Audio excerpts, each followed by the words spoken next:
30 segundos antes de fecharem o caixão, Maria Silva viu algo que nenhum olho queria ver. O peito de Antônio Matarazzo se elevou sutilmente, como uma onda tímida que não quer morrer. O murmúrio do salão se quebrou em seu ouvido como vidro.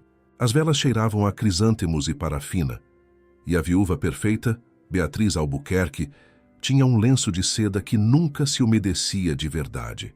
O mestre de cerimônias preparava a última oração quando Maria, com seu uniforme azul claro e as mãos tremendo dentro das luvas, se inclinou sobre a borda de mogno. Respirou, sussurrou primeiro duvidando de si mesma. Depois engoliu em seco. Senhor, ele respirou. Ninguém a ouviu. Ou talvez todos escolheram não ouvir. Se esta história te interessou, não se esqueça de se inscrever no nosso canal e diga-nos de que cidade você está nos vendo. Continuamos. Prometo que essa vai ser a melhor história que você vai escutar na sua vida. A tarde havia caído sobre o Morumbi com aquele céu acinzentado que aperta o peito. A mansão Matarazzo estava cheia de flores, arranjos brancos que chegavam com cartões de banqueiros, políticos, velhos amigos, que só lembravam de Antônio nas vitórias públicas e não em suas derrotas privadas. Um quarteto de cordas tocava música clássica em voz baixa. Sobre a mesa principal, um retrato enorme de Antônio, terno azul marinho. Olhar cansado, parecia observar tudo de outro mundo. E, no entanto, aquele mundo ainda o retinha. Maria limpava aquela casa há 8 anos.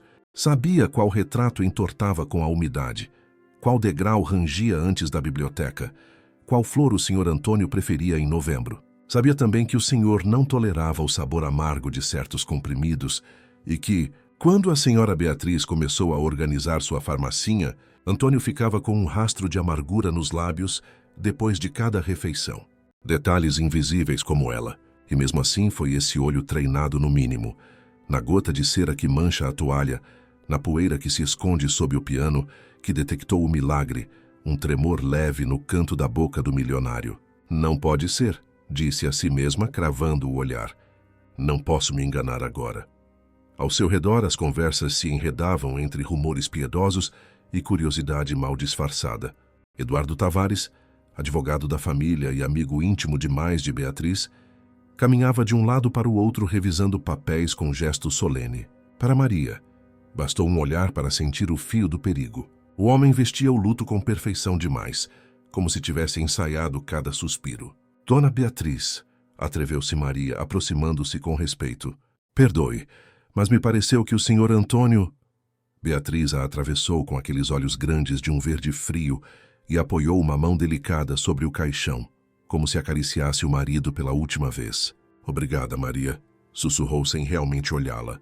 Hoje não precisa limpar mais nada. Pode se retirar para os fundos. O tom foi doce por cima como cauda, por baixo cortante como navalha.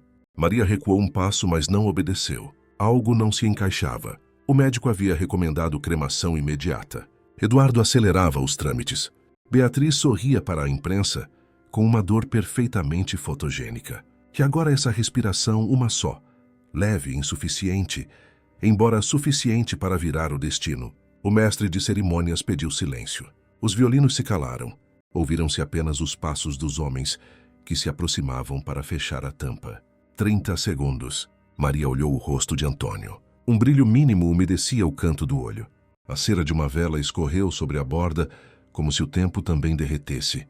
Ela, que a vida inteira aprendeu a não atrapalhar, sentiu então um impulso que não vinha de suas forças, mas daquela voz silenciosa que às vezes acorda na madrugada e lhe lembra: você não nasceu para ver injustiças e varrê-las para debaixo do tapete. A história não começou naquele dia. Na verdade, começou meses atrás, quando Antônio, farto de brigas e silêncios, decidiu revisar seu testamento. Maria o ouviu por acaso limpando o corredor. Não quero mais máscaras perto do meu dinheiro, disse o milionário em voz baixa, olhando pela janela para os jacarandás. Por trás dessa decisão, veio a pressa de Beatriz em cuidar de sua saúde. Que o médico de confiança, um nome respeitável que Maria mal conseguiu ouvir, começou a visitar a casa com uma discrição que cheirava mal. Os comprimidos, o amargor, a fadiga e depois a noite do infarto. Agora, em frente ao caixão, o tema central desta história batia como um tambor no peito de Maria. Quando os poderosos lhe dizem o que você deve ver, alguém humilde tem que lembrá-los do que eles não querem olhar. Traição, dinheiro, um amor que secou sem jamais florescer e a possibilidade de um milagre. Na mente de Maria, a intriga acendia como fogo. O que realmente estava acontecendo com Antônio? Por que tanta pressa em se despedir dele, em cremá-lo? Que verdade devia ser apagada com a fumaça de um forno? Maria sussurrou para Neuza, a cozinheira, puxando-a pelo cotovelo. Não se meta. Isso não é assunto nosso, Neuza. Os olhos de Maria brilharam. Se eu estiver errada, me calo para sempre. Mas se não, uma vida dependia daqueles segundos. Beatriz agradeceu aos presentes com uma inclinação soberba e parou perto de Eduardo, que lhe ajeitou o xale. Maria os observou de soslaio. Entre seus dedos, Eduardo escondia o celular com a tela semi-iluminada, lendo uma mensagem cujo cabeçalho conseguiu refletir em seu relógio. Certificado pronto. Certificado de óbito. Cremação. Tudo rápido demais. Limpo demais. Como aqueles pisos que cheiram a cloro para disfarçar a umidade do mofo. No extremo do salão, uma criança deixou escapar um soluço. Alguém tossiu. Uma vela estalou. O mestre ergueu a tampa um pouco mais para ajeitá-la. E por um segundo, o rosto de Antônio ficou exposto à altura dos olhos de Maria. Ali ela viu com clareza. Uma pulsação mínima vibrou na veia do pescoço, quase invisível. Maria não pensou em seu contrato, no que diriam nas risadas dos engravatados. Pensou na primeira vez que sua mãe lhe disse que o maior valor de um pobre é sua consciência. Esperem! A voz saiu rouca, mas firme. Não o fechem! O murmúrio explodiu. Eduardo fez uma careta de aborrecimento. Senhora Albuquerque, por favor, disse ele. Quanto mais vamos tolerar? Um momento, interrompeu Beatriz, ainda com aquela doçura envenenada. O que foi agora, Maria? Ele respira, disse ela, e a palavra flutuou como um pecado. Os convidados se entreolharam com desconforto. Um homem se benzeu. Beatriz riu brevemente, um riso sem dentes. Entendo sua dor, Maria, sussurrou. Às vezes, pessoas simples se apegam a milagres porque a realidade é dura, mas já é hora de se despedir. Realidade. A palavra caiu pesada. Para Beatriz, a realidade era uma narrativa bem ensaiada. Para Maria, a realidade estava nos detalhes. No conta-gotas mal colocado que viu na noite anterior, quando passava o esfregão no quarto. Na caixa de comprimidos que apareceu vazia de um dia para o outro. No médico que evitava olhá-la nos olhos. Na pressa indecente por acender o forno do crematório. E agora, naquele sopro, as histórias que buscam nosso coração, as de amor, fé, traição e vingança, começam com uma escolha: calar ou falar. Maria havia se calado vezes demais. Naquela tarde, escolheu outra coisa. Dê-me 30 segundos, pediu, olhando para os carregadores. 30. Se eu estiver errada, vou embora da casa sem meus direitos, mas se eu disser a verdade...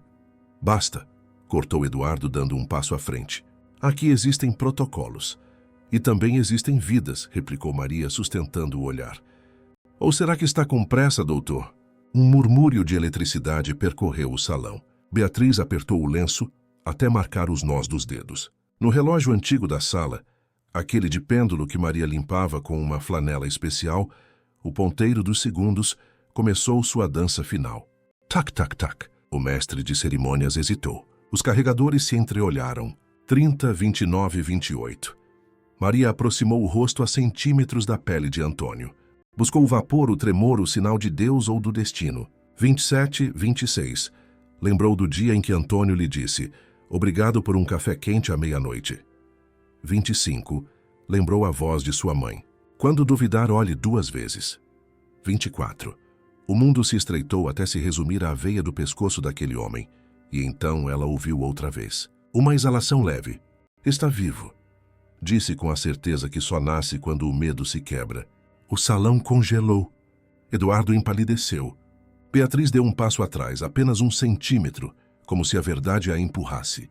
Se você está sentindo o coração apertar como ela, inscreva-se no canal. É muito importante para o nosso canal. E conte-nos nos comentários de que país você nos ouve. Agora respire fundo, porque isto apenas começa. O salão ficou mudo, como se a respiração que acabara de sair do corpo de Antônio tivesse absorvido todo o ar. Ninguém se moveu. As flores, de repente, tinham um cheiro forte demais, e o eco da voz de Maria retumbava entre as paredes altas. Está vivo! Beatriz, imóvel em frente ao caixão, tentou se recompor. Seu rosto perfeito tremeu sutilmente, como uma porcelana prestes a rachar. Isso é impossível, murmurou sorrindo sem dentes, buscando o olhar de Eduardo. Diga alguma coisa, por favor.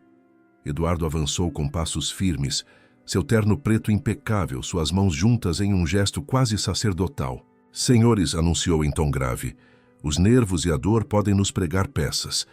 Ninguém está vivo aqui.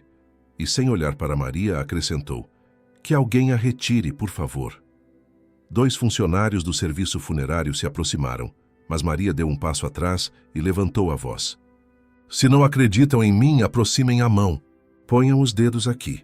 Os homens pararam. Beatriz apertou o lenço, branca de raiva.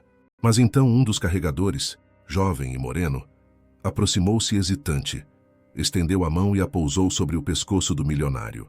Um silêncio, depois outro, e o rapaz retirou a mão bruscamente. Senhora, balbuciou assustado. Eu senti algo.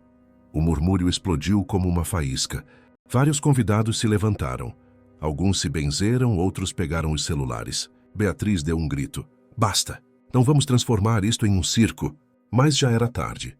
A tensão havia tomado conta de todos. O mestre de cerimônias se afastou e a música de fundo parou sem que ninguém ordenasse. Maria, tremendo, apoiou a mão sobre o peito de Antônio. Sentiu um movimento fraco, quase um suspiro. Sua alma subiu à garganta. Tragam um médico, disse. Agora. Eu estou aqui, respondeu uma voz do fundo. Era o médico do hospital, Dr. Fábio Guedes, amigo da família. Caminhou com calma até o caixão, mas sua expressão não era a de um homem surpreso. Era a de quem teme ser descoberto. Com licença, disse com um gesto técnico. Vamos verificar novamente. Maria o observou com atenção. Quando ele aproximou o estetoscópio, ela viu o leve tremor em suas mãos. Sabia o que estava acontecendo. Não era erro, era acobertamento. E então? Perguntou Beatriz, sua voz afiada. Não há sinais vitais, respondeu o médico, evitando o olhar de Maria. Mentira, gritou ela, dando um passo à frente. Você não o está escutando. O senhor está com medo. Eduardo se interpôs, ameaçador. Cale-se, senhora. Se continuar armando escândalo, vou chamar a segurança. Maria o olhou com um fogo que nem ela sabia que tinha. Chame quem quiser, mas não vai calar a verdade. O silêncio se tornou insuportável. Beatriz, desesperada, se debruçou sobre o caixão. Seu perfume encheu o ar e então, para horror de todos, o corpo de Antônio moveu os lábios.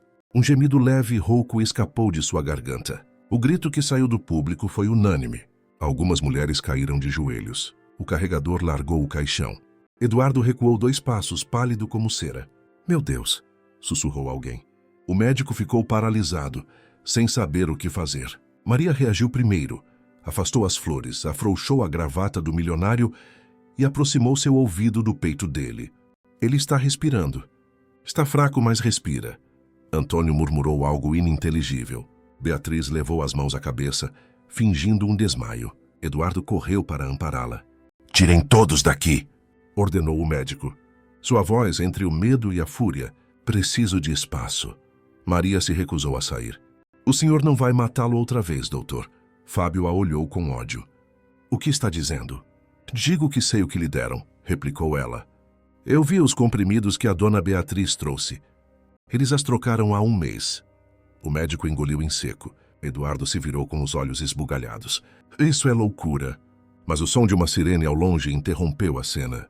Um dos vizinhos, ao ouvir os gritos, havia chamado a emergência. Em menos de 5 minutos, a mansão se encheu de paramédicos. Maria recuou dando espaço, mas sem tirar os olhos de Antônio.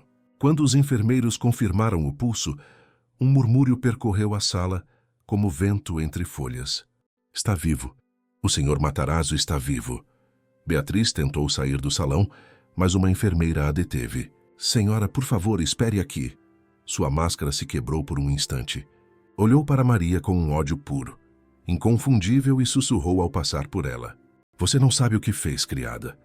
Maria não respondeu, apenas observou enquanto os paramédicos subiam a maca com Antônio, ainda inconsciente, para a ambulância. Havia ganhado uma batalha, mas não a guerra. Enquanto a ambulância se afastava, os murmúrios cresciam. Ninguém sabia o que dizer. Eduardo pegou seu telefone, mandando mensagens com mãos trêmulas. O médico limpou o suor da testa. Maria, sozinha no meio da multidão, sentiu as pernas fraquejarem. O alívio e o medo se misturavam em seu peito. Havia salvado uma vida, mas havia tocado nos segredos dos ricos e isso sempre tem um preço. Naquela noite, quando voltou ao seu pequeno quarto de serviço, ouviu batidas leves na porta. Era Neuza, a cozinheira, com um olhar aterrorizado. Maria, não diga nada do que aconteceu hoje. Sua voz tremia. A senhora está furiosa. Dizem que vão te demitir amanhã. Maria sentou-se na cama, exausta, olhou para suas mãos ainda manchadas de pó do caixão e murmurou. Não me importo, Neuza.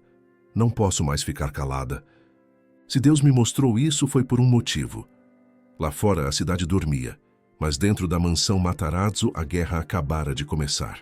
O som das sirenes ainda ressoava quando a mansão Matarazzo ficou vazia.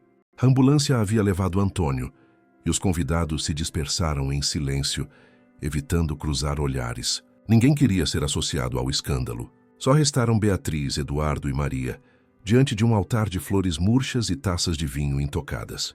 Isto não vai ficar assim, disse Beatriz com uma calma que gelava. O que você fez hoje foi imperdoável. Maria a olhou de frente pela primeira vez. Imperdoável é o que vocês fizeram com ele. Eduardo tentou intervir, mas a expressão de Beatriz o deteve. Ela tirou o véu negro dos ombros e deu alguns passos lentos em direção à mulher. Você não tem ideia de onde se meteu, mocinha. Aqui gente como você não ganha. Então, para mim, tanto faz, respondeu Maria. Já ganhei ao vê-lo respirar. O silêncio foi tão pesado que podia ser cortado com uma faca. Beatriz esboçou um sorriso amargo. Aproveite enquanto pode. No dia seguinte, a notícia já estava nos jornais. Empresário milionário declarado morto acorda em seu funeral. As fotos mostravam Beatriz saindo da mansão com óculos escuros, o rosto do Dr. Guedes oculto atrás da ambulância e uma figura ao fundo que poucos notaram. Maria segurando um terço nas mãos. A mídia falava de milagre, mas Maria sabia que milagres não cheiram a veneno nem a dinheiro. Passou o dia inteiro em seu quarto, sem coragem de sair.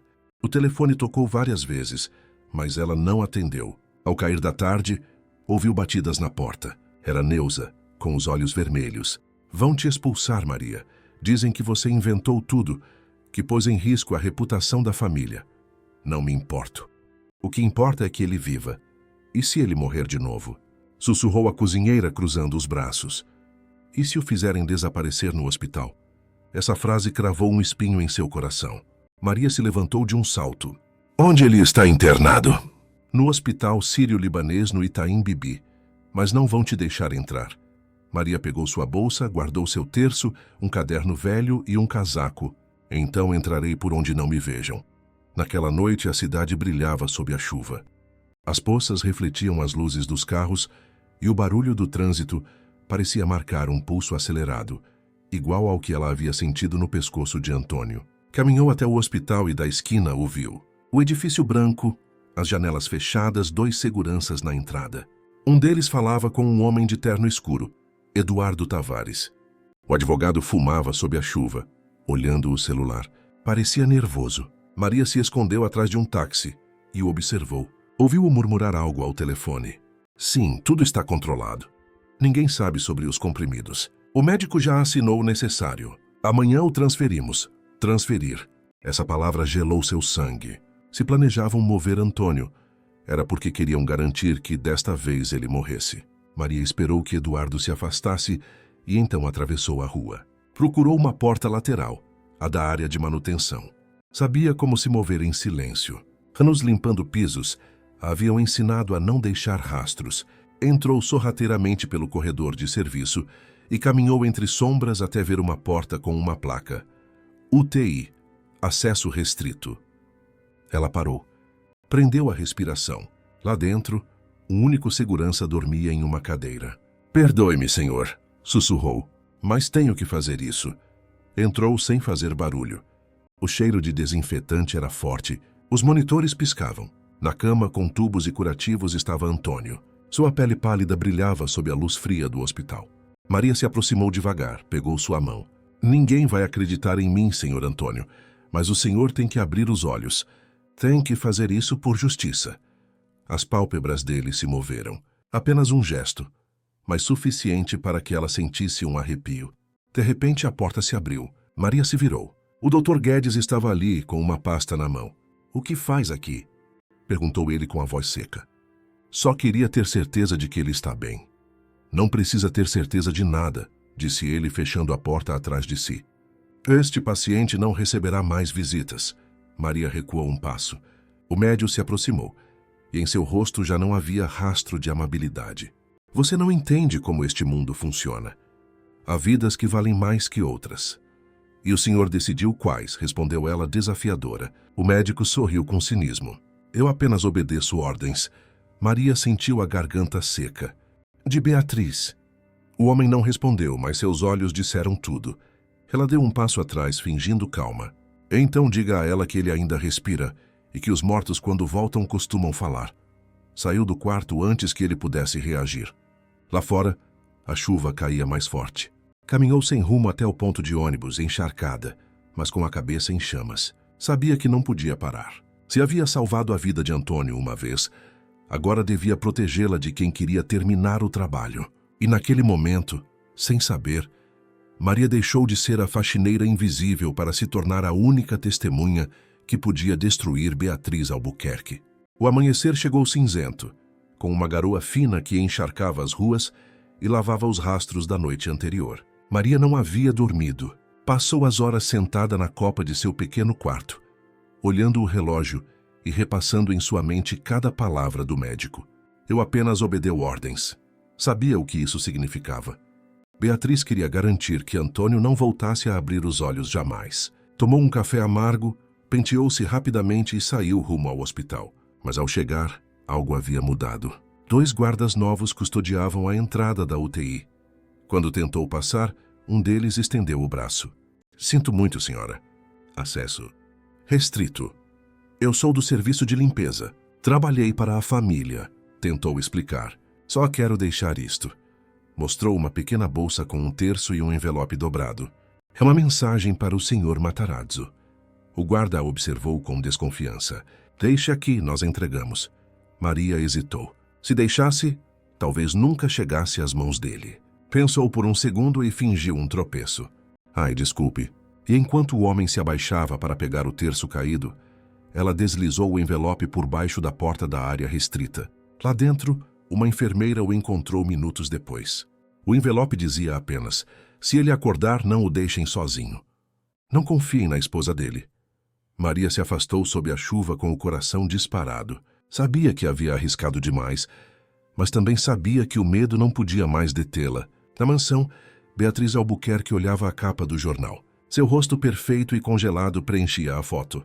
O milagre do empresário que voltou à vida. Bateu na mesa com fúria. "Imbecis!" gritou, atirando a xícara de café contra a parede. Eduardo tentou acalmá-la. "Já controlamos a mídia. Dizem que foi apenas um erro médico." "E a empregada?" João perguntou Beatriz com os olhos injetados. "Onde está Maria?" "Desapareceu depois do funeral." Beatriz sorriu gelada. "Então vamos encontrá-la." Eduardo hesitou.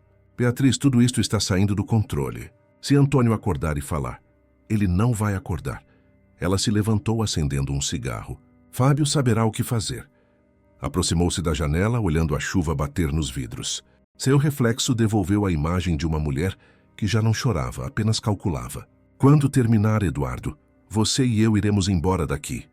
O advogado assentiu, embora uma sombra de medo cruzasse seu rosto. Havia começado a perceber que Beatriz não era apenas ambiciosa. Era capaz de tudo.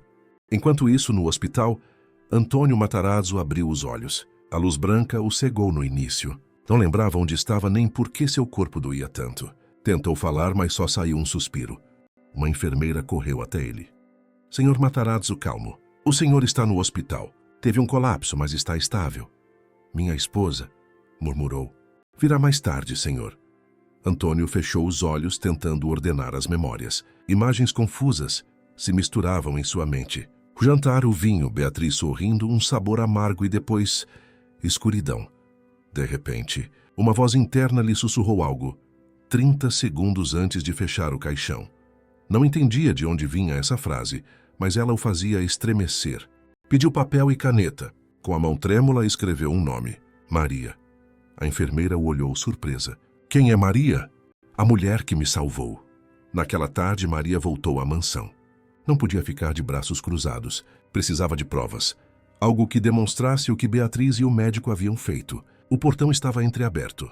Caminhou com cautela pelo jardim, onde as flores do funeral continuavam murchas. Ao entrar, o silêncio era total. Subiu as escadas até o quarto principal. Tudo estava impecável, como se nada tivesse acontecido. Mas na mesinha de cabeceira, viu algo que não deveria estar ali.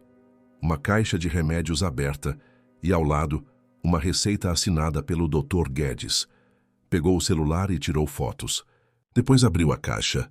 Dentro, várias cápsulas com uma substância cristalina diferente dos comprimidos habituais. Naquele momento, ouviu passos.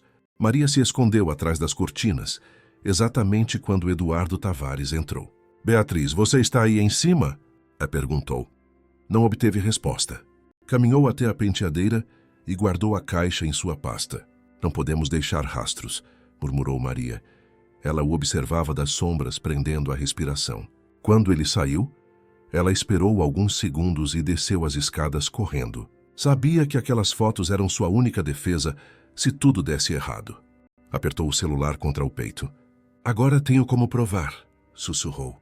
Mas ao cruzar a porta, um carro preto freou bruscamente à sua frente. Do veículo desceu um homem alto com um guarda-chuva. Maria Silva? Perguntou ele com tom neutro. Quem pergunta? O homem mostrou um distintivo. Delegado Jonas Ribeiro. Estou investigando o caso do Sr. Matarazzo.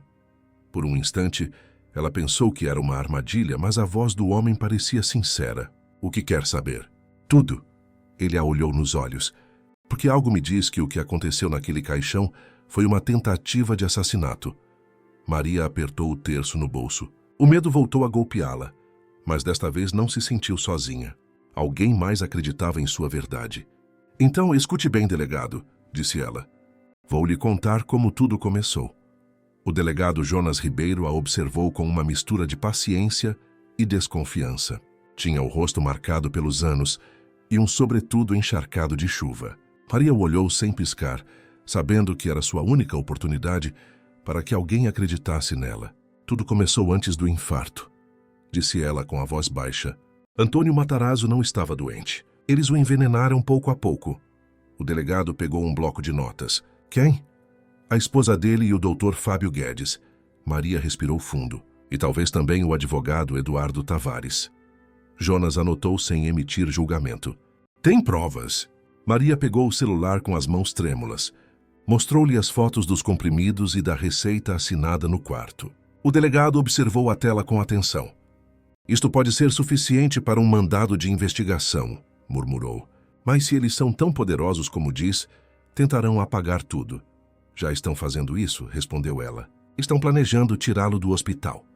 Jonas guardou o bloco. Então precisamos nos adiantar. Enquanto isso, no hospital sírio-libanês, Antônio Matarazzo tentava ordenar suas memórias. Cada respiração doía, mas sua mente começava a despertar.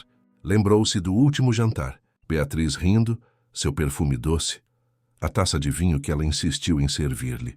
Lembrou-se de uma tontura repentina e do rosto borrado do médico se aproximando. Depois, escuridão. Agora, toda vez que fechava os olhos, via o rosto de uma mulher de uniforme azul chorando ao lado do caixão. 30 segundos antes de fechar o caixão, Maria sussurrou. A enfermeira o ouviu e se aproximou. Senhor Matarazzo, preciso falar com essa mulher. Ela sabe a verdade. A enfermeira assentiu. Há alguém que deixou uma mensagem para o senhor, disse ela, entregando-lhe o papel que Maria havia deslizado horas antes. Dizia para não confiar em sua esposa. Antônio o leu em silêncio. Pela primeira vez, uma faísca de raiva se acendeu em seu olhar. Então eu tinha razão. Naquela noite, Beatriz chegou ao hospital vestida de preto. Usava óculos escuros e um buquê de flores brancas. Cumprimentou o pessoal com seu sorriso de viúva perfeita. Vim ver meu marido, disse ela docemente. Os guardas a deixaram passar. Caminhou pelo corredor com passos firmes, mas dentro da bolsa, junto ao perfume e às luvas, levava uma pequena seringa envolta em um lenço. O Dr. Guedes a esperava no quarto. Tem certeza de que ninguém nos verá? Perguntou ela. A enfermeira de plantão foi mandada para o descanso, respondeu o médico. Temos 10 minutos. Beatriz se aproximou da cama. Antônio dormia conectado aos tubos. Ela o olhou com desprezo e falsa ternura. Você podia ter tudo, mas decidiu me trair, sussurrou acariciando sua bochecha. Pena que os milagres durem tão pouco. O médico assentiu, preparando a seringa. Mas exatamente quando se inclinava sobre o braço de Antônio, a porta se abriu bruscamente. Polícia! Gritou uma voz masculina. Era Jonas Ribeiro, com 2 agentes atrás. Beatriz se virou sobressaltada. O que significa isto? O delegado mostrou um mandado. Investigação por tentativa de homicídio. Dr. Guedes, solte isso. O médico hesitou, mas antes que pudesse reagir, um dos agentes o desarmou. A seringa caiu no chão e rolou até os pés de Beatriz. Ela deu um passo atrás, tremendo, e de repente começou a chorar. Vocês não entendem. Eu o amava. Ele queria me deixar sem nada. Maria, que havia chegado atrás dos policiais, ouviu-a da porta. Amá-lo? Perguntou ela com voz firme. Você o envenenou, Beatriz. Você ia queimá-lo vivo. Beatriz a olhou com fúria, os olhos cheios de lágrimas negras da maquiagem. E o que você sabe do amor? Você era só a empregada dele. Sim, respondeu Maria, aproximando-se. Mas fui eu quem o amparou quando ele parou de respirar. Fui eu quem acreditou nele, quando todos o davam por morto. Isso é mais amor do que você sentirá em toda a sua vida. Beatriz gritou, tentando avançar sobre ela, mas os agentes a detiveram. O médico também foi algemado. Jonas recolheu a seringa com um lenço. Teremos o que precisamos para provar, disse ele. Horas mais tarde, o hospital se acalmou. Maria ficou ao lado da cama de Antônio. Pela primeira vez, ele abriu os olhos completamente. Você, murmurou. Sim, senhor. Sou Maria, a que não deixou fecharem o caixão. Antônio a olhou com espanto e uma gratidão que não precisou de palavras. Obrigado, sussurrou. Você me devolveu a vida.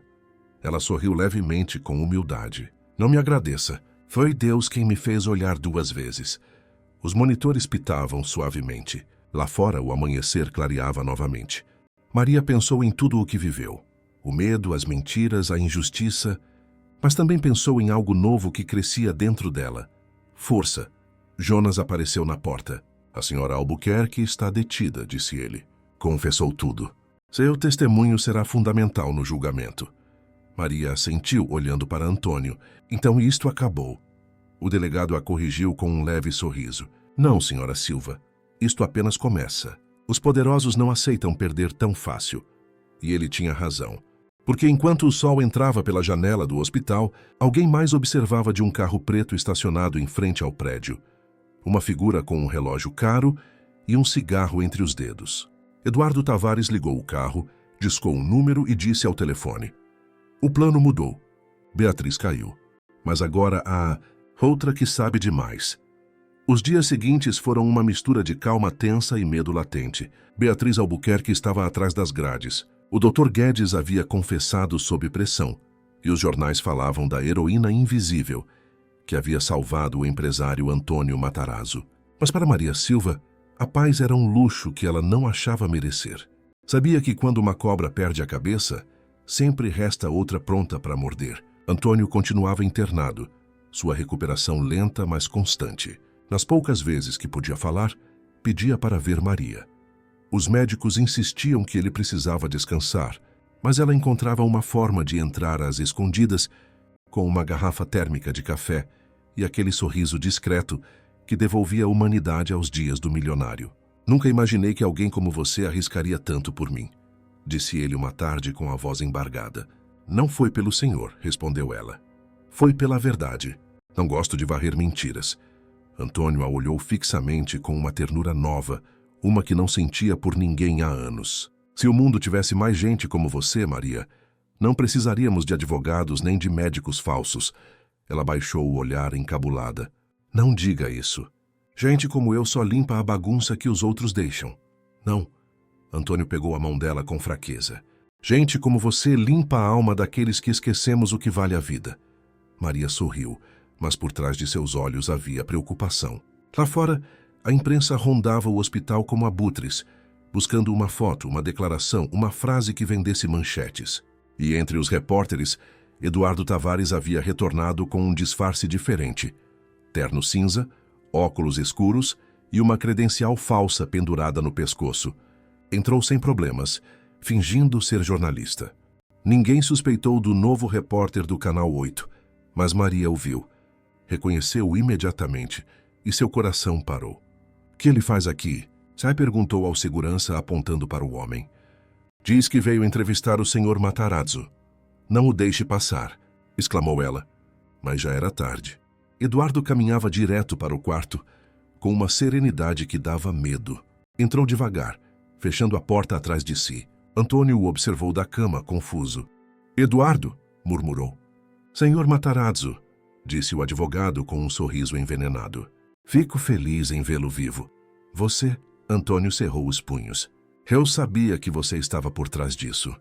"Eu não fiz nada", replicou o homem, aproximando-se um pouco mais. "Mas seria melhor que não se lembrasse de tanta coisa."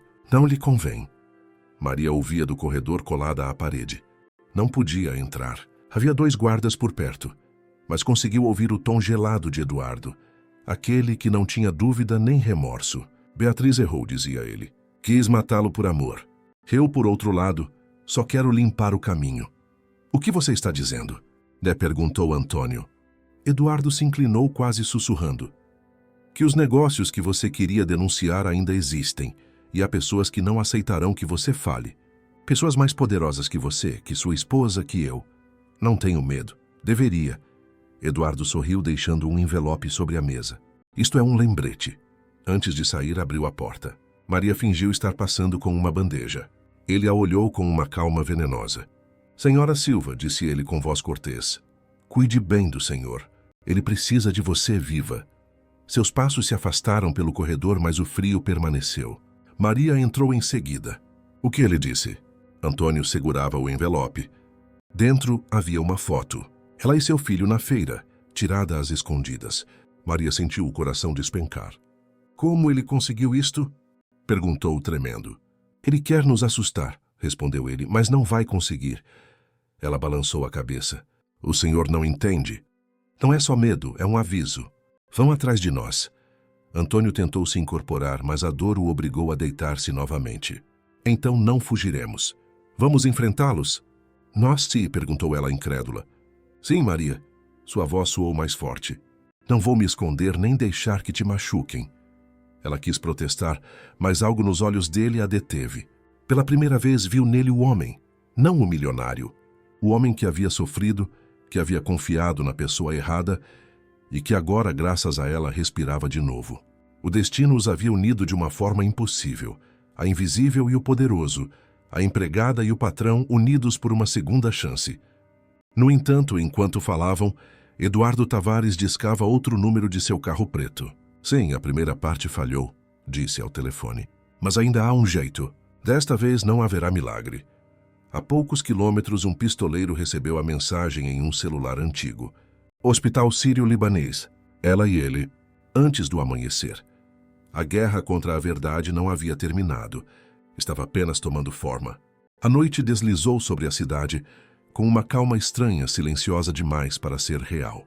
Dentro do hospital, os corredores se apagavam um a um enquanto as enfermeiras trocavam de turno. Maria permanecia ao lado da cama de Antônio, lutando contra o sono com uma xícara de café frio nas mãos. Não conseguia tirar da cabeça a imagem daquela foto. Ela, seu filho, à feira. "Será que sabem quem eu sou? Onde eu moro?" murmurou quase sem voz. "Eu não devia ter me metido nisso." Antônio, fraco mas consciente, a observava. "Não diga isso. Se não fosse por você, agora eu estaria morto. E se não fosse por mim, o senhor estaria seguro em sua casa, sem inimigos." Ela suspirou, tremendo. "Eu só queria fazer o certo."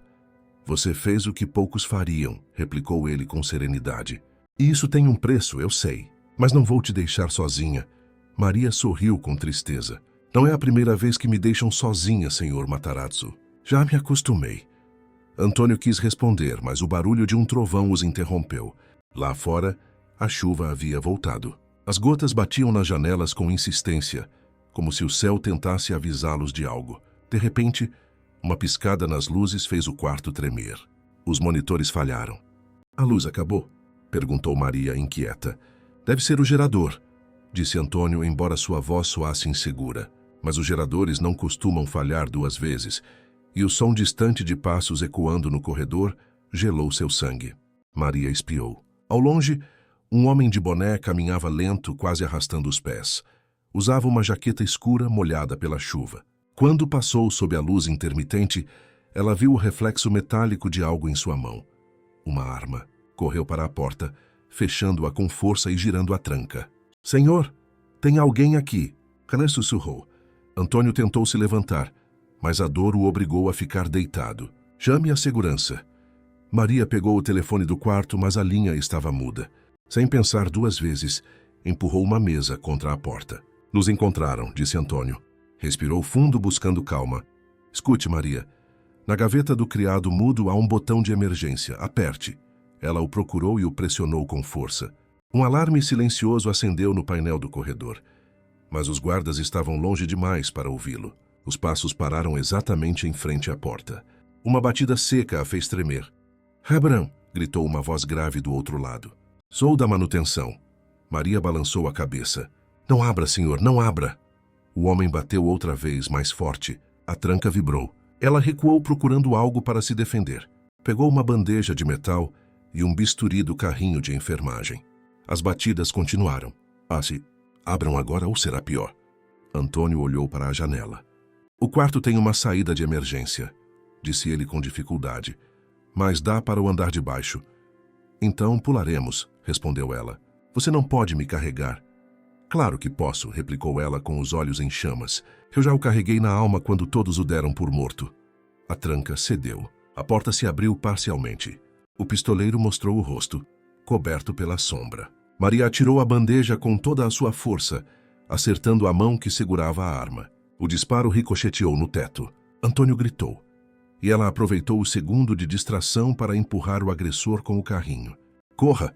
disse ela, segurando a maca. Saíram pela janela, debaixo da chuva. Maria desceu pela escada de emergência, com um braço de Antônio sobre seus ombros. Atrás, o som de passos apressados os perseguia. "Não me solte", dizia ele ofegante. "Não pretendo." Chegaram ao 2º andar. A escada terminava em um pátio interno, vazio e escuro. Maria buscou refúgio em um depósito de limpeza. Os 2 se esconderam ali, respirando agitados. Antônio pegou a mão dela. "Por que faz isto? Você podia fugir, salvar-se." Maria o olhou nos olhos. "Porque o senhor foi o primeiro a me ver. Minha vida inteira eu fui invisível. E quando ninguém ouvia minha voz, o senhor respirou. Isso basta." Ele tentou sorrir, mas seu rosto se tensionou. "Se sairmos desta, juro que farei justiça por todos os que se calaram." Maria assentiu. "E eu o acompanharei até o final."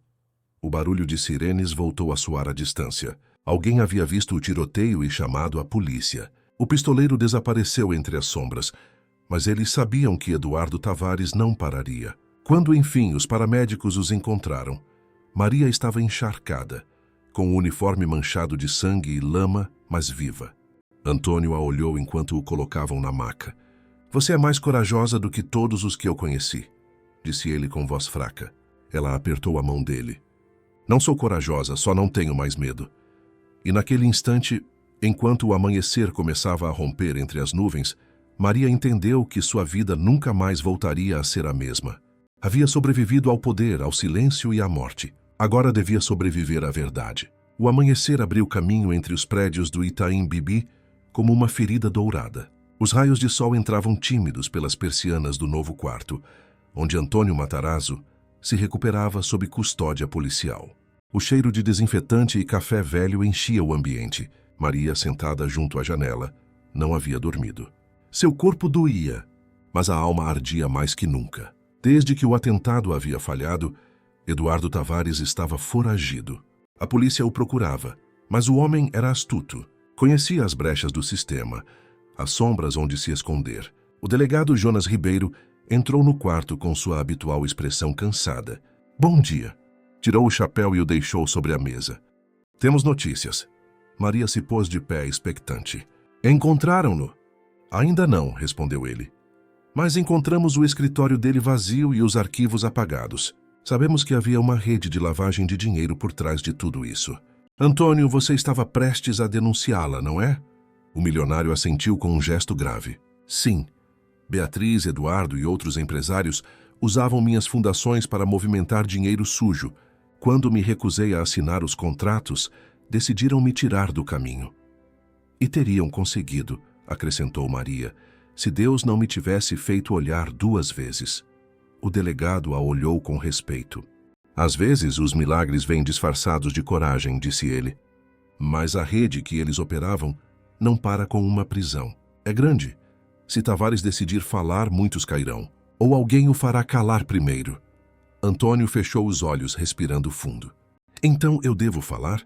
Dar meu depoimento público? Maria o observou com preocupação. Isso é perigoso, senhor. O silêncio também é, replicou ele. E já pagamos caro demais por ele. Naquela mesma tarde, enquanto o sol começava a cair, o hospital se encheu de câmeras e jornalistas. A notícia havia vazado. O milionário que ressuscitou contaria a verdade. Jonas organizou a segurança. Maria, inquieta, ajudava a preparar a sala onde Antônio daria sua declaração. Tem certeza disto? Ela lhe perguntou. Antônio a olhou com uma serenidade que só tem aqueles que já enfrentaram a morte. Não há volta. Se eu me calar, eles ganham. Quando os repórteres entraram, as luzes se acenderam como relâmpagos. Antônio sentou-se em frente aos microfones. Maria, ao fundo, o observava com o coração apertado. Boa tarde, começou ele. Fui vítima de uma tentativa de assassinato planejada por pessoas em quem confiei. Minha esposa, Beatriz Albuquerque, e meu advogado, Eduardo Tavares. Mas por trás deles há algo mais sombrio, uma rede de poder que corrompe tudo o que toca. O murmúrio da imprensa encheu o ar. Antônio continuou. Hoje estou vivo graças a alguém que todos consideravam invisível. Uma mulher que não tinha dinheiro, nem diploma, nem sobrenome importante. Maria Silva. Ele fez uma pausa. Ela viu o que ninguém quis ver e graças a isso estou aqui. Os flashes iluminaram o rosto dela. Maria baixou o olhar com lágrimas discretas. Não estava acostumada a ser nomeada em frente às câmeras. Espero que esta história sirva para lembrar, disse Antônio, que o valor não se mede em contas bancárias, mas em consciência. O aplauso foi instantâneo. Alguns jornalistas até se levantaram. Mas no meio da multidão, uma figura de boné e jaqueta escura observava do fundo sem aplaudir. Seu olhar era frio, calculista. Eduardo Tavares. Naquela noite, Maria e Antônio foram transferidos para um hotel sob proteção policial. Mas o perigo ainda respirava entre eles. Maria tomou um banho, tentando acalmar o tremor em suas mãos. Quando saiu, o delegado Jonas a esperava no corredor. Tavares está na cidade. Foi visto perto do hospital antes da conferência. Então ele virá atrás de nós, disse ela. Talvez. Jonas olhou o relógio. Mas não hoje. Ele está encurralado. E quando um rato se vê encurralado, ele morde. Maria apertou o terço. E o que fazemos enquanto isso? Esperar. E rezar se você acredita nisso. Ela sorriu fracamente. Eu já não rezo por milagres, delegado. Só por justiça. Horas depois, Antônio não conseguia dormir. Olhava a cidade da janela do hotel. As luzes dos carros pareciam fantasmas, movendo-se entre as avenidas. Pensava em tudo o que havia perdido. Sua empresa, sua esposa, sua reputação. Mas havia ganhado algo que o dinheiro nunca lhe dera. Uma segunda vida. Maria se aproximou com um cobertor. Precisa descansar. Não consigo, disse ele. Sinto que algo vai acontecer. Ela se sentou ao seu lado. O pior já passou. Eu achava isso antes de morrer. Seus olhares se cruzaram. Havia um silêncio cheio de gratidão e medo, mas também de uma conexão nova e inexplicável. Antônio pegou a mão dela com cuidado. Se eu não sair desta, prometa-me algo. Não diga isso. Prometa, insistiu ele, que não deixará que tirem sua fé nem sua voz. Maria assentiu com os olhos úmidos. Eu prometo. Mas o senhor não vai morrer outra vez. Um trovão retumbou ao longe. No corredor, as câmeras de segurança gravaram um movimento. Uma sombra que deslizava pela escada de serviço do hotel. Eduardo Tavares não havia fugido. Ele havia voltado para terminar o que começou. O relógio do hotel marcava 2 da madrugada, quando o destino voltou a bater à porta, silencioso e afiado. Lá fora, a tempestade rugia com uma fúria antiga, golpeando as janelas com a mesma insistência de um coração prestes a explodir. Maria acordou sobressaltada. Não sabia por quê, mas algo dentro dela gritou que não estavam sozinhos. Levantou-se devagar, descalça, e abriu a porta do quarto principal, onde Antônio dormia. A luz do corredor piscava. Ele dormia inquieto, suando. Na mesinha, uma cópia do jornal do dia anterior. O milionário que ressuscitou fala de corrupção. De repente, um barulho seco a fez girar. Vinha do corredor. Passos lentíssimos, calculados. "Delegado Jonas", sussurrou espiando. Ninguém respondeu. Apenas o vento, trazendo o eco de uma porta se fechando ao fundo. Maria sentiu o corpo gelar. Correu para o telefone do quarto, mas a linha estava muda outra vez. Não pode ser", murmurou. Abriu a gaveta do criado mudo e pegou o pequeno canivete que usava para cortar flores. Antônio acordou ao ouvi-la. "O que foi?" "Tem alguém aqui?" Ele tentou se incorporar, mas ela fez um sinal de silêncio. "Fique atrás de mim." Os passos se aproximaram, mais pesados agora. Uma sombra se projetou na porta. Maria prendeu a respiração. A maçaneta girou lentamente. De repente, uma rajada de vento abriu a janela da varanda, fazendo as cortinas voarem. Maria se virou bruscamente e, nesse instante, Eduardo Tavares irrompeu pela porta, encharcado com uma pistola na mão e o rosto transtornado. "Ninguém se mova!" gritou. Antônio tentou se levantar, mas Eduardo apontou direto para seu peito. "Você realmente achou que podia me humilhar na frente do país inteiro?" Rugiu. "Você arruinou minha vida, Antônio." "Foi você quem arruinou a sua", replicou o milionário, com voz firme apesar do medo. "Você vendeu sua alma por dinheiro. E o que você fez?" gritou Eduardo agitado. "Roubou, mentiu, escondeu-se atrás de seus empregados. Eu só aprendi com você." Maria deu um passo à frente, tremendo, mas com uma valentia feroz. "Não se atreva a tocá-lo." "Já basta, Eduardo. Isto termina aqui." Ele a olhou com desprezo. "Você não entende nada, criada. Pobres só servem para limpar o chão onde os donos do mundo pisam." "Então hoje o senhor se enganou de mundo", disse ela, com o canivete escondido atrás das costas. Antônio aproveitou um segundo de distração para se mover para o lado. Eduardo percebeu e disparou. O som ecoou por todo o andar. O vidro da janela se estilhaçou. Maria gritou e se lançou contra ele. A bala não havia atingido Antônio, mas o eco do disparo a ensurdeceu. Eduardo lutou com ela, tentando afastá-la. "Me solta, maldita!" grunhiu. Ela cravou o canivete no ombro dele. Ele gritou de dor, largando a arma, que caiu debaixo da cama. Maria correu para pegá-la, mas Eduardo a empurrou contra o móvel. Sua cabeça bateu na quina e ela viu estrelas. Naquele momento, a porta se abriu com violência. O delegado Jonas Ribeiro entrou com 2 agentes. "Polícia! Solte a arma!" Eduardo, sangrando e encurralado, levantou as mãos lentamente. "Vocês não entendem nada", disse ele entre risadas quebradas. "Se eu cair, todos caem. Isto vai muito mais acima de vocês." O delegado se aproximou, apontando direto para o peito dele. "Então comece caindo você." Antônio, apoiado na parede, observava a cena com o rosto pálido. Maria se arrastou até ele, respirando com dificuldade. "O senhor está bem?" "Sim, graças a você." Eduardo tentou se mover novamente, mas um dos agentes disparou para o ar como aviso. O ex-advogado soltou um grito de frustração. "Vocês não vão me prender!" Gritou, correndo em direção à janela. Ninguém conseguiu detê-lo. Ele atravessou o vão quebrado e caiu do 8º andar. Um silêncio brutal encheu o quarto. Lá fora, o estrondo da chuva se misturou com o impacto. Maria cobriu o rosto, tremendo. Jonas baixou a arma com expressão sombria. É assim que terminam os que acham que podem brincar com a morte. Antônio se deixou cair na cama, exausto. Tudo o que fizemos, valeu a pena. O delegado assentiu. "Sim, senhor Matarazzo. Mas lembre-se de algo. A verdade sempre cobra seu preço. E vocês já pagaram com sangue." Maria olhou pela janela. A chuva continuava caindo, arrastando os vidros quebrados, limpando as manchas do chão como se quisesse apagar a violência. Ao longe as sirenes soavam outra vez, mas agora não anunciavam morte, e sim justiça. Antônio pegou a mão dela com um olhar cansado e sincero. "Obrigado por não me soltar quando todos me deixaram cair." Maria apertou a mão dele. "Obrigada por voltar a respirar." O delegado se retirou, deixando para trás um quarto destruído, uma história fechada com sangue e redenção, e 2 almas marcadas para sempre. Enquanto as luzes da cidade piscavam ao amanhecer, Maria soube que havia vencido algo mais que a morte. Havia vencido o silêncio. E em seu peito, pela primeira vez em anos, não havia mais medo, apenas fé. O sol se elevou devagar sobre a cidade, pintando os telhados com tons dourados.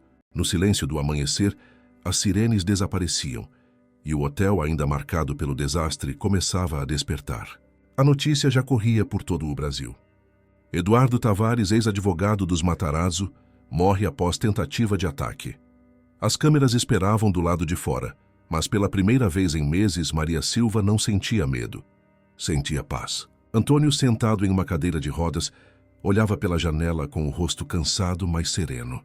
Nunca imaginei que voltaria a ver o sol, disse ele com uma voz tranquila, carregada de gratidão, e muito menos compartilhá-lo com você. Maria, de pé ao lado dele, sorriu levemente. O sol sempre volta, senhor. Só precisamos ter paciência para esperar a madrugada. Ele a olhou com ternura. Não me chame mais de senhor, Maria. Hoje somos 2 sobreviventes. Ela baixou o olhar corada. E 2 culpados por terem visto demais. Antônio soltou uma risada leve. Ver demais é a condenação daqueles que abrem os olhos quando todos preferem dormir. O delegado Jonas Ribeiro entrou naquele momento com uma pasta na mão. Os juízes aceitaram o testemunho. Antônio fez uma pausa. A rede financeira está caindo uma por uma. Beatriz enfrentará prisão perpétua e os outros estão sendo investigados. Antônio assentiu. E você, Jonas? E perguntou Maria. O que acontece com você agora que tudo acabou? O delegado sorriu, cansado. Nada nunca acaba, senhora Silva. Mas graças a você, hoje este país acredita um pouco mais na justiça. Maria o olhou com emoção. Não foi justiça, delegado. Foi fé. Dias depois, quando o escândalo começou a diminuir, Antônio convidou Maria para visitar sua antiga mansão. Estava fechada desde o funeral, mas ele insistiu. Caminharam pelos corredores que um dia cheiraram à morte. Agora estavam cheios de luz. Quero que veja isto, disse ele, abrindo a porta do grande salão. No centro, onde havia estado o caixão, havia uma mesa com novos documentos. Este é o Novo Testamento, me explicou. Metade da minha fortuna irá para criar uma fundação para mulheres trabalhadoras. Quero que leve o seu nome, Fundação Maria Silva. Ela ficou sem palavras. Eu não posso aceitar isso. Não pode recusar, replicou ele sorrindo. Não é caridade, é justiça. Sem você não haveria nem vida nem verdade. As lágrimas rolaram pelas bochechas de Maria. Eu não fiz nada extraordinário, Antônio. Só escutei minha consciência. Então o mundo precisa de mais consciências como a sua. Os 2 guardaram silêncio, observando o jardim que renascia com flores novas. O vento soprava suave, trazendo consigo o perfume das buganvílias. Naquela tarde, quando se despediram, Antônio a acompanhou até a porta. O que fará agora? E perguntou ele. Vou voltar a limpar casas, eu acho. É o que sei fazer. Não, Maria. Ele pegou a mão dela com delicadeza. Você vai limpar vidas. Já o fez com a minha. Ela riu com humildade. E o senhor Matarazzo, voltará a ser o milionário que era antes? Nunca. Seu olhar se perdeu no horizonte. Aquele homem morreu no dia do funeral. O que acordou depois só quer viver, não acumular. Maria o abraçou pela primeira vez sem medo. Foi um abraço breve e sincero, de 2 almas que sobreviveram ao mesmo abismo. Obrigado, ele sussurrou. Graças a Deus, respondeu ela enquanto caminhava pelo jardim. O eco de seus passos se misturava com o canto dos pássaros. Em seu bolso, o terço que havia segurado durante todo o tormento brilhava com a luz do entardecer. E ela compreendeu que os verdadeiros milagres não acontecem nos céus, mas nos segundos em que alguém decide não se render. Se esta história mexeu com suas emoções, não se esqueçam de se inscrever em nosso canal e deixar seu like neste vídeo. Todos os dias trazemos novas histórias que exploram a complexidade da vida e a beleza dos sentimentos humanos. Compartilhem suas impressões nos comentários. Adoramos ler suas reações e saber quais momentos mais tocaram seu coração. Que não percam nossos próximos conteúdos, onde continuaremos a explorar as maravilhosas surpresas que o destino nos reserva.